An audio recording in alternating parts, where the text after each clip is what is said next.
సాధారణంగా చాలా మందికి పాములంటే చాలా భయం. పాములు ఒక ప్రాంతంలో ఉన్నాయంటే ఆ ప్రాంతానికి వెళ్ళాలి అంటే కూడా చాలా మంది భయంతో వణికిపోతూ ఉంటారు. ఇక ప్రస్తుతం వానలు పడుతున్న సందర్భంగా చాలా పాములు చెరువులు, డ్యాములు నీటితో పొంగి పొర్లుతున్న సంగతి మనందరికీ తెలిసిందే. అయితే కొన్నిసార్లు చెరువులలో, డ్యాములలో స్నానాలు చేసే సమయంలో అనుకోని సంఘటనలు అనేకం.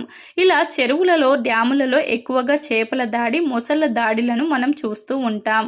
కానీ తాజాగా ఒక వ్యక్తికి ఎదురైన సంఘటన చూసి అందరూ ఆశ్చర్యానికి లోనవుతున్నారు. ఇందుకు సంబంధించి ఇక పూర్తి వివరాల్లోకి వెళ్తే, ప్రస్తుతం సోషల్ మీడియాలో వైరల్ అవుతున్న వీడియో ఆధారంగా ఒక వ్యక్తి స్నానం కోసం డ్యాంలోకి దిగాడు.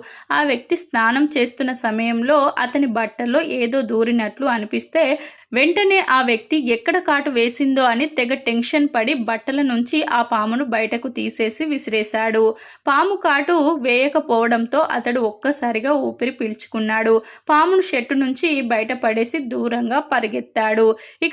ఇక ఈ వీడియోను చూసిన కొంతమంది నెటిజన్స్ రకరకాలుగా స్పందించారు. ఇందులో కొందరు బాబోయ్ ఇదెక్కడి ట్విస్ట్ అంటూ కామెంట్లు చేస్తున్నారు. మరికొందరేమో ఇతడు చాలా అదృష్టవంతుడు అని కామెంట్లు చేస్తున్నారు.